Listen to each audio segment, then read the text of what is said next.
Hey guys, so just an update. It's been 24 hours since I got the Gear Fit. I've been using it to go to the gym. I've been using it throughout the day while I do different activities.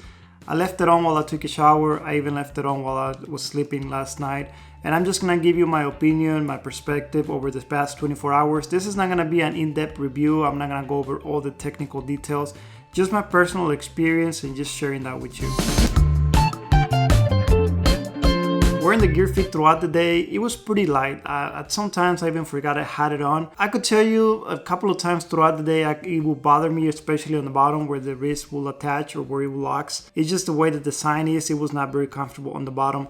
Especially when I was at the gym, I started feeling like a little bit, not a rash, but it was bothering me a little bit. The overall frame of the Fit watch, it's a little bit bigger, and I noticed that I did bump it into things a couple of times throughout the day as I was moving around. Sometimes as I was going in and out the door, I will basically hit the watch on the frame of the door. I really wish it was a little bit slimmer, but I guess it comes down to having a better battery, which is seems like that's the main goal that they're trying to accomplish, is being able to go 7 days without having to recharge the battery. Yesterday I mentioned that it was hard to put it on and especially to remove it, but I realized that if you do pull from the end where it actually attaches, you can just pull it back and it will automatically start sliding off. So that's one tip that I noticed, or one trick that I noticed, that it will be easier just to adjust it or just to remove it. When it comes to the battery, I think it's a little bit too soon to judge, but I did go through about 27% of battery life in just 24 hours. Sometimes just initially setting it up, it does use a lot of the battery.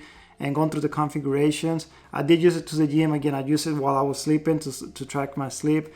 But I'm not sure if it's going to last me 7 days. And I feel like it was just normal use. I didn't change a lot of the settings. But I guess on that, I'm going to hold my judgment until I am able to test it a little bit more. While wearing it at the gym, it was not on the way. It was pretty comfortable. It was able to recognize one of my exercises when I was on the treadmill. It recognized that I was active. Other than that, I had to manually inputting the type of workout, so it will keep track of my exercise and give me a better accurate reading when it comes to the calorie burn. I did really wish that it had some kind of built-in memory where I could put at least a couple of songs and connect my headphones so I could stream the music directly into my Bluetooth headphones, something that I've been using with the Galaxy Watch. For me, that was a miss, because then that means I have to still bring either another watch that is going to be compatible with Bluetooth so I can listen to music at the gym, or bring my phone, or bring my MP3 player. I think at the gym it did a pretty good job when it came to reading my heart rate. It was pretty accurate to what the machines at the gym were reading at the treadmill. So I'm gonna have to do more testing and more comparison, but overall I think it was doing a pretty good job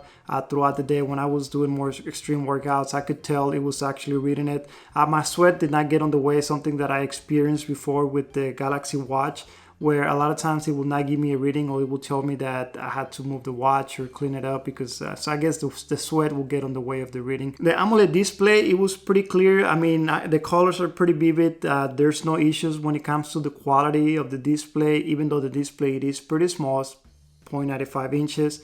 The only concern that I had was while reading text messages or reading notifications. That's the only thing that it was kind of awkward, especially trying to read a long sentence. You have to kind of scroll up. The way it just shows, it's not very visible, or it's not very user friendly, but I guess that's the way the watch is set up and the user interface, the way the display is set up. Even though it's not the most user friendly, it was nice to be able to see my notifications that I got through the phone and see them on the watch and either dismiss them or be able to reply. Even though you're not able to do custom replies directly through the watch, you can customize quick messages that you can select from the menu. So if someone sends you a message, you can reply through a pre-automated message that you already have set up. Or you can actually answer the phone call, or just hang up or ignore the phone call. We will go into voicemail. The pre-selected workouts are pretty limited, but if you do check on the phone, there's a lot more you can select. I did went ahead and I configured the power button to a long press, where it will basically start reading as when I'm on the treadmill. So that's the workout that I have selected, because it's the one that I always use. I'm always on the treadmill, and I want to be able to let it know exactly when I start on the treadmill, when I stop.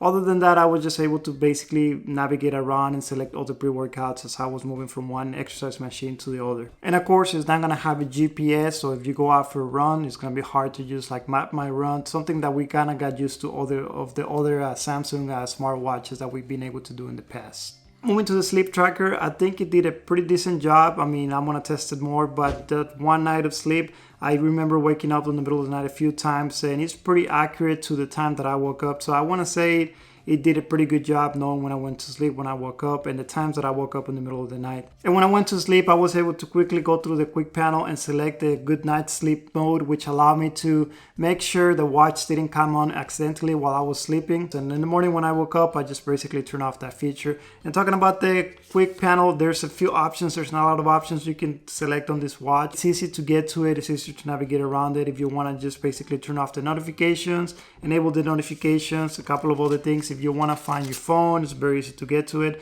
If you do go into the swimming pool or you're swimming, you want to activate the lock mode so the water doesn't act like you're touching the screen. You're able to adjust the brightness, and again, I did not have any issues with the brightness. I didn't keep it at the max at all, and it displayed very well. While I was taking a shower, I left it on. Of course, there was no issues. I mean, it is going to be water resistant if you especially take it to go for a swim. It's gonna hold up pretty good, but it's not recommended. Like for example, if you go scuba diving or if you're doing extreme sports where there's a lot of pressure on the water. But overall, you should be fine wearing this fit watch on the swimming pool. Or I don't recommend you have it on, especially if you go on the sea. Salt water tends to corrode stuff. So I always try to stay away from salt water of any of my gadgets that I have. One thing that I learned real quick is the best way to manage this watch is through the app on the phone. You're gonna be able to add and remove widgets. Now, it's not gonna have apps kind of like the Galaxy Watch and the Galaxy Watch Active. This is gonna have pre-selected or pre-installed widgets that you're gonna be able to either add or remove using the app. Again, the functionality is going to be very limited. I mean, the usual liquid intake, the coffee, the water, you can add it in there. You can remove it. Step count, it does not have a floor count, which again, in the past, that never really worked very well. But you're able to add a stopwatch and a timer. I think that's one of the most questions asked. And then there's all the widgets for the sleep tracker, or just like a widget that will give you a high-level summary of all your specs or all your fitness activities throughout the day. Now, when it comes to the watch faces, you can go on the app itself and you can update the watch face. You're not gonna have a ton of them to select from at the moment, but there's a good variety, different styles you can pick from. And again, once you've selected on the app, it will automatically update it on the watch on real time. The alarm was another thing that I used this morning, and it's not gonna have a speaker. Again, this watch will not have a microphone or a speaker, but it will have vibration mode. So the vibration is pretty good. You can have different settings. I believe it was 2 settings. One which was a short vibration and a long vibration. Both of them are pretty responsive. I can feel them. I use them in the morning to wake up on the alarm. Instead of sounding an alarm, my wrist started vibrating. So that's just another good option. If you happen to lose your fit tracker, you can actually find it using the phone, the app on the phone. Now, it's not gonna make a noise, but it's gonna start vibrating and it will turn on the screen. And that'll be a way you can find your fit if you left it in the house. But I know a lot of people were asking, can you charge it using the Galaxy S10 Plus, using the power share? And it did not work. I can tell you, even if it worked, you gotta remove the straps. So I removed the straps. I tested it out. I tried it out even with the other wireless chargers I have at home, and it did not work. I believe it's probably a different wireless charging technology, something I gotta look into. But to charge the Fit, the only way I was able to do it is by using the included charging dock. That was my update. This 24 hours, this is mainly what I've been using it for. And overall, I mean, it is what it is. It does what it advertises. Is it worth $100? I don't know. I know Samsung usually tends to bump up the prices. I don't feel like it's probably worth $100 in my opinion. But again, being Samsung and just being the brand and the quality that you get, you're always going to end up paying a little bit more money. I feel like this is more like a $50 to $60 fitness tracker. It doesn't feel like it's $100 because it is very limited on a lot of the features that you should be getting or that we got used to on the other smartwatches, or like the Galaxy Fit 2, the Gear Fit 2 Pro, and other ones that we had in the past. But that's just my thoughts. Let me know in the comment section below, what do you think? You think this Fit tracker is worth $100?